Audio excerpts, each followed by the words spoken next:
Hola, ¿cómo están? Bienvenidos a un nuevo tutorial de Unreal Studio 4.22 aquí en mi canal 3D for Everyone. Mi nombre es Marcos Castelli y vamos a comenzar ya con este video tutorial. Hola a todos, buenos días. En este video vamos a hablar de las sombras, pero antes que nada vamos a hacer un pequeño resumen de lo que venimos viendo hasta ahora, como para que les termine de cerrar todo lo que hemos visto hasta ahora y no quede ninguna duda. Eh, Primero que nada, siempre tenemos que recordar que este es un motor de juegos, ¿sí? Es un motor de juegos que está pensado para optimizar absolutamente todo y que está pensado para que todo lo que sea pesado, o sea, todo lo que a cualquier máquina hoy por hoy le cueste calcular, tratar de poder calcularlo de forma rápida para poder ser trabajado o mostrado en tiempo real como suele ser entonces un juego. ¿Sí? Eh, el estudio que vamos a hacer hoy del tema de las sombras y los que les voy a mostrar hoy y en los siguientes videos va a tener que ver entonces con la optimización de algo que es muy costoso para la máquina, que es el cálculo de la iluminación y las sombras. Eh, Ahora bien, nosotros vimos hasta ahora que tenemos básicamente tres tipos de luces. Tenemos luces estáticas, tenemos luces estacionarias y tenemos luces movibles. Las luces estáticas, podemos usar la cantidad que queramos, son unas luces que se van a calcular, se van a proyectar sobre un mapa, ¿sí? O se va a generar una textura de iluminación, o como le quieran llamar, el Lightmap, o como le quieran decir. Y esas luces no van a tener costo para nosotros a la hora de entonces figurar en la escena o de aparecer en la escena. La única pega de esas luces, como ya vimos, es que una vez que las calculamos y hacemos cualquier modificación, tenemos que volver a calcularlas para que se vuelva a ajustar ese mapa y se vuelva a proyectar en la sombra o la iluminación o los tonos que les corresponden según los cambios que nosotros hicimos. Eh, Después tenemos las luces movibles, ¿sí? Que son las luces dinámicas. Son las luces que se utilizan entonces para iluminar una escena en tiempo real. Son luces que son muy costosas para el motor calcularlas porque las tiene que calcular en el momento.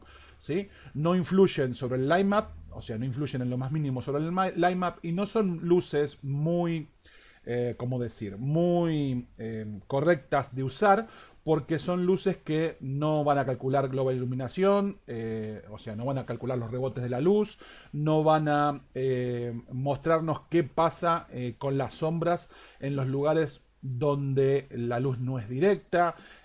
Las sombras que producen son muy duras, son, o sea, muy marcadas, tan marcadas que son irreales, ¿sí? Y después tenemos una luz intermedia, que serían las estacionarias. Las estacionarias sí van a generar lightmap, o sea, van a generar un tipo específico de lightmap, pero sí van a generar un lightmap. Van a usar entonces los canales RGB y el alfa para generar el lightmap. Tenemos la posibilidad de usar 4 sobre sobre una misma textura. No podemos usar más porque no tenemos más canales disponibles. Es una luz que tiene funciones un poco de las dos, o sea, tiene un poco digamos, de la función de una luz dinámica y un poco de la función de la luz estática. Nos va a dar unas sombras que suelen ser más definidas que la sombra que nos otorga una luz estática, o sea, puede ser que en alguna situación nos sea más útil una luz estacionaria que una luz básicamente dinámica o movible. Y como dije, sí van a usar entonces los Lightmap y demás para trabajar. Eh, es menos pesada o es menos costosa para un real que la luz movible o la dinámica, pero es más costosa que la luz estática. Ahora bien, eso es con respecto a las luces y las diferencias entre las luces, pero tenemos que entender que también hay diferencias en las sombras.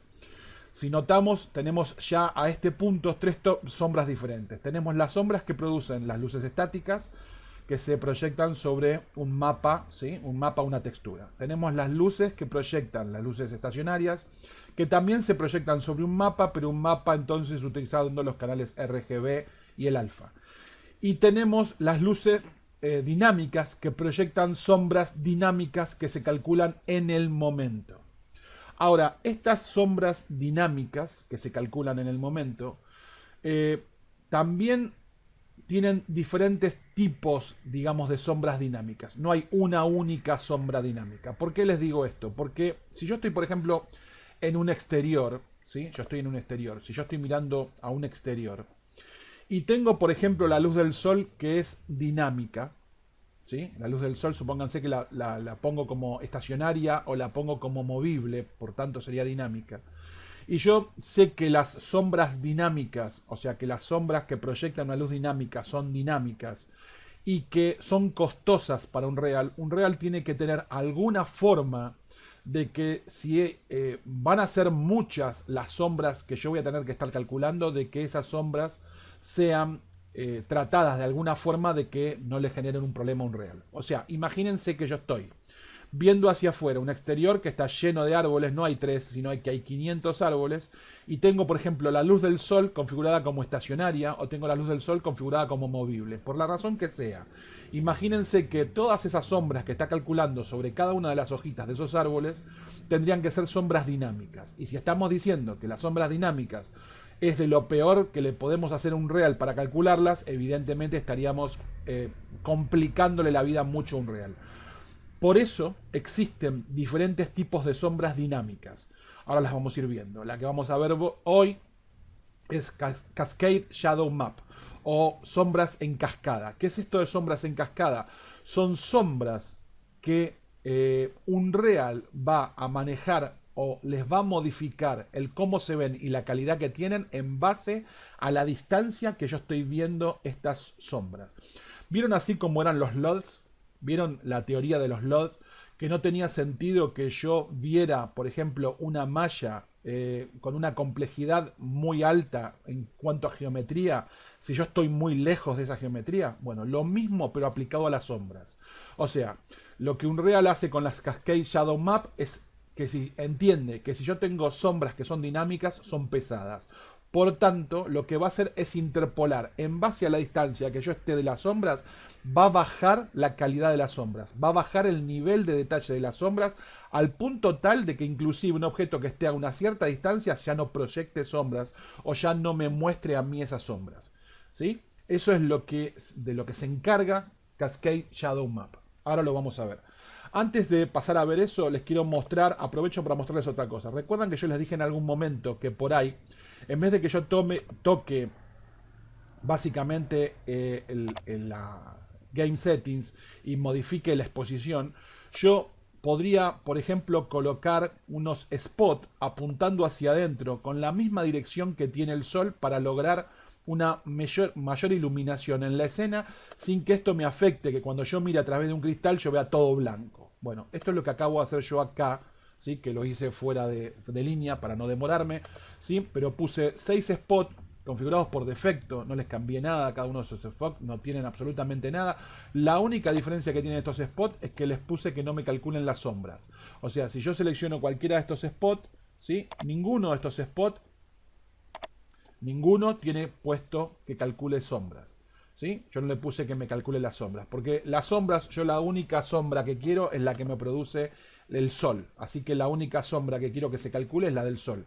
Las luces las puse como luces de relleno, apuntando exactamente igual que apunta el sol hacia adentro para tener más iluminación en la escena, nada más. Y esto es algo que lo van a ver muy común. O sea, lo van a ver en muchas escenas de la gente. O sea, si ustedes investigan por internet, van a ver que es una técnica muy común o muy utilizada dentro de lo que son motores como Unreal o como Lumion. Esto también se usa mucho en Lumion, ¿sí? En Lumion también van a ver que continuamente para reforzar la iluminación se colocan luces para reforzar la iluminación en donde sea necesario. ¿Sí? Es simplemente eso. Como estas luces no se van a ver, lo único que vamos a tener es el aporte de la luz y vamos a tener más luz en la escena. Nada más. ¿Sí? No vamos a tener proyección de sombras ni nada. Como se ve acá, que acá fíjense que no se ve ninguna otra sombra que no sea la sombra propiamente proyectada por la luz solar y las de estos focos, que en este caso sí están puestos a propósito ahí, porque quiero que se vea el efecto de la iluminación sobre, por ejemplo, ese muro. ¿Sí? Pero los demás, estas que están aquí afuera, son puramente de relleno. Y esta más o menos sería un render preview. Esto yo lo hice como preview, no lo hice con calidad alta, por eso tiene algunas manchas. pero digamos es un render preview para que ustedes vean cómo se modifica con la exposición normal, o sea, con la Game Setting y el exposición EV normal en 1.0, cómo modificamos la iluminación con respecto al video anterior, ¿sí? Bien. Dicho esto, vamos a pasar a ver entonces las sombras de las Cascade Shadows. Para eso lo que voy a hacer es básicamente voy a seleccionar el sol y lo que voy a hacer el sol es directamente ponerlo como movible, ¿sí? Si yo configuro el sol como movible, ¿sí? Automáticamente este sol ahora ya va a ser, entonces va a proyectar lo que se llama en Unreal sombras dinámicas, ¿sí? Y si proyecta sombras dinámicas y yo me voy, por ejemplo, al exterior, ¿sí? Lo que estamos viendo aquí, ¿sí? Como ven, bastante mala calidad, o sea, muy difuminado, son sombras dinámicas. Fíjense que las ramas del árbol se mueven y lo que estamos viendo son las sombras de este árbol aquí sobre este piso. Noten que no tienen nada de definición, ¿sí? Absolutamente no hay nada de definición. Si yo me voy a ver aquí adentro, Cascade Shadow, estoy en la configuración del sol, ¿sí? Yo tengo seleccionado el sol, estoy en luces movibles y me voy a ver la configuración del sol, van a ver que tienen un apartado que se llama Cascade Shadow Maps. Esto, Dynamic Shadow Distance, tiene que ver entonces con cómo veo yo estas sombras, qué calidad quiero darle yo a las sombras. Pero ajustar la calidad de las sombras, o sea, modificar este valor que viene por defecto, cambiar este valor que viene por defecto, para hacer, por ejemplo, que las sombras se vean mejor o más definidas a una corta distancia, como la que estoy ahora, lo que va a hacer es que a una distancia mayor, o sea, si yo en vez de estar cerca, yo estuviera más lejos, yo voy a perder las sombras más rápido. Fíjense que ahí cambió, fíjense que yo ahí tengo una calidad de sombra. Llega un momento que ahí ya cambió completamente la calidad de sombras. O sea, ya se puso en funcionamiento Cascade Shadows y ya me está variando la calidad de las sombras. Y a medida que yo me aleje, ¿sí? Eventualmente en algún momento voy a dejar de ver las sombras. Ya ahí casi no se ven las sombras. O sea, ya deja de proyectarlas. Esto tiene que ver con, como les decía yo, como si fueran los LODs, para que ustedes me entiendan, para hablar en castellano. No son LODs, pero tiene que ver con eso. Si yo modifico este valor, si yo este valor en vez de decir, bueno, en vez de 20.000 le pongo 2.000, ¿sí? Fíjense que tengo sombras más definidas. Yo tengo una mejor calidad de sombras dinámicas. O sea, mis Cascade Shadow Map a corta distancia se ven mejor. Pero lo que va a pasar es que ahora, ni bien yo me aleje un poco, ya cambia la iluminación y mucho antes voy a perder las sombras. Porque a la máquina le cuesta mucho estos cálculos. Entonces la máquina directamente a esta distancia ya me dice, yo acá a esta distancia, con esta configuración de Cascade Shadow Map, yo ya no te muestro las sombras. ¿Sí? Así que es un parámetro que tenemos que tener en cuenta. Depende de la distancia a la cual estamos viendo nosotros los objetos. ¿Sí? Por defecto esto viene en 20.000. Este número que ven acá, Num Dynamic Shadow Cascade, que está configurado en 3, tiene que ver con cuántos estados de sombra yo tengo. Esto tiene que ver, como si fueran los LOD. ¿Cuántos LOD yo tengo? ¿Cuántas diferentes calidades yo tengo en base a la distancia que tengo seteada? ¿Sí? O sea, yo en este caso tengo 3 calidades de sombra. Tengo una calidad de sombra cuando estoy bien cerca, ¿sí? Y después tengo una más cuando me alejo un poco, y cuando estoy muy lejos tengo otra, y luego ya cuando me alejo al máximo desaparecen. Si yo quiero agregar una calidad más de sombra lo puedo poner en 4, o si quiero menos calidad de sombra lo puedo poner en 2. Ok, hasta aquí con Cascade Shadow Map. Como siempre, si les gustó, comenten, dejen un like si les parece útil el video, compartan esto con sus amigos y suscríbanse si aún no están suscritos. En el próximo video vamos a seguir estudiando los diferentes tipos de sombra. Recuerden que este parámetro que ustedes van a tocar aquí va a depender mucho de su escena, va a depender mucho de si ustedes tienen objetos a lo lejos, va a depender mucho de qué tipo de nivel de sombra ustedes quieren ver entonces en esos objetos, de la toma que ustedes hagan, si ustedes tienen tomas fijas o tienen ustedes van caminando a través de esos objetos y cómo quieren ver las sombras cuando se acerquen a esos objetos, si les interesa que las sombras que están muy lejos se vean o no se vean y demás. Básicamente estos valores que vienen configurados por defecto suelen estar bien para la mayoría de las ocasiones, pero ustedes ya saben cómo configurarlos y ya saben por qué el motor de Unreal hace lo que hace. Como les dije, en el próximo video seguimos viendo las sombras dinámicas. Chau, chau. Gracias.